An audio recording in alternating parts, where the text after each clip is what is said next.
अस्सलाम वालेकुम। I hope so you are fine. Let's start our lecture number 8। कल हमने एक्सरसाइज नंबर 1.6 का फर्स्ट पार्ट किया था इन्वर्जन मेथड। आज हम उसका सेकंड पार्ट करेंगे Cramer rule. First of all हमने यहाँ में से ए की, एक्स की और बी की वैल्यू निकालनी है जैसे हमने इन्वर्स मेथड में निकाली थी। Let's start. 2 - 2 3 2 this is our A matrix.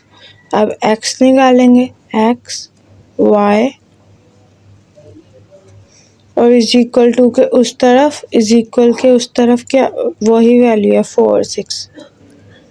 अभी तक हमने इन्वर्जन मेथड की तरह सोल्व किया। इसमें से ए की वैल्यू पिक की है, एक्स की वैल्यू पिक की है, बी की वैल्यू पिक की है। लेकिन इन्वर्स मेथड का फॉर्मूला चेंज था, इस मेथड का फॉर्मूला चेंज है। सबसे पहले हमने उसमें तो हमने एक में निकाल ली थी ना वैल्यूज, इसमें हमें एक्स फाइंड करने का फॉर्मूला और होगा, वाई फाइंड करने का फॉर्मूला और होगा। यहाँ पे हम लिखेंगे X is equal to A x determinant over A का डिटर्मिनेंट, और हम इधर ही करेंगे वाई ए वाई का डिटर्मिनेंट ओवर ए का डिटर्मिनेंट। सिंपली ए का डिटर्मिनेंट तो आपको फाइंड करना आता है ना, वो हम अब फाइंड करेंगे सबसे पहले। So this is the answer of A determinant. ये एक डिफरेंट नहीं था जो मैं आपको सॉल्व करके बताती, आपको पता ही था इसका क्रॉस मल्टीप्लाई करना है तो हमारे पास आंसर आ जाएगा। एक डिटर्मिनेंट का भी डिफरेंट मेथड नहीं है। अब ये दोनों जो डिटर्मिनेंट हैं ये डिफरेंट हैं, ये आपको मैं सॉल्व करके खुद बताऊंगी। अब हम ए एक्स डिटर्मिनेंट सॉल्व करेंगे।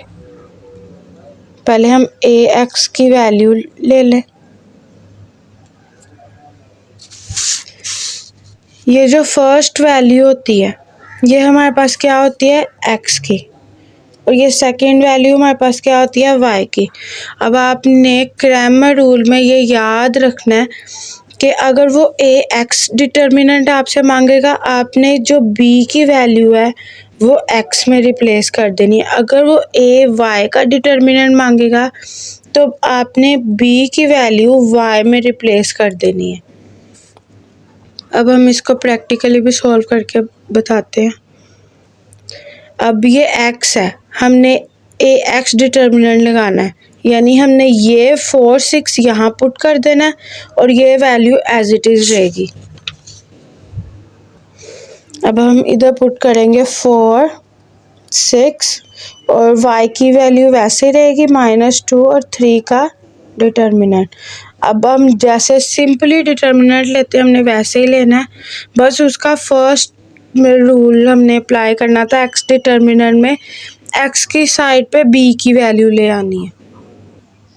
अब हमने बस एक्स की वैल्यू चेंज की है, जहाँ पे हमारे पास एक्स की वैल्यू थी 2 और 3, हमने वहाँ पे रिप्लेस बी की कर दी 4 और 6।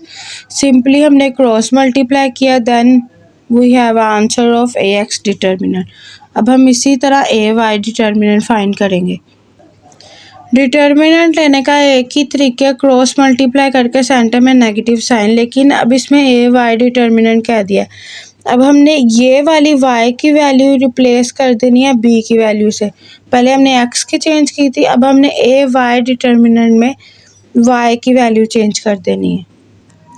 ए वाई डिटर्मिनेंट हमने निकाला, बस जहाँ पे y की टर्म थी उसमें से हमने b की वैल्यू रिप्लेस कर ली, क्रॉस मल्टीप्लाई किया और हमारा आंसर 0 है। अब हमने ए डिटर्मिनेंट भी फाइंड कर लिया, ए एक्स डिटर्मिनेंट भी फाइंड कर लिया, ए वाई डिटर्मिनेंट भी फाइंड कर लिया।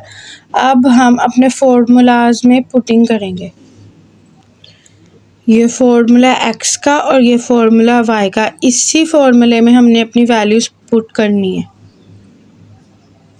अब हमने दोबारा से आंसर लिख लिया, x is equal to A x determinant over A determinant. A x determinant का हमारा 20 आंसर आया और ए डिटर्मिनेंट का हमारा 10 आंसर आया।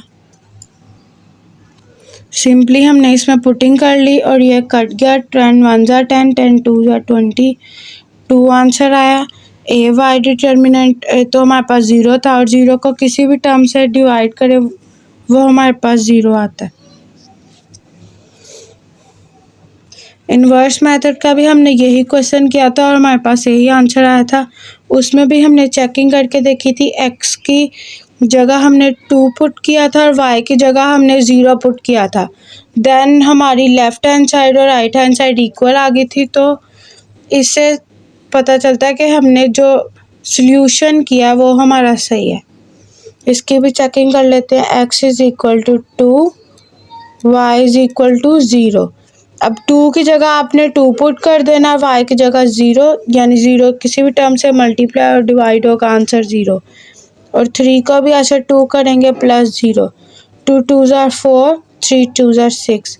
यानी हमारा मैट्रिक्स का हमने क्रैमर रूल से सॉल्व किया तब भी हमारा वही आंसर आया, और इन्वर्स मेथड से भी हमने वही क्वेश्चन लिया था तब भी हमारा वही आंसर आया था। I hope you understand this lecture. Please subscribe my YouTube channel.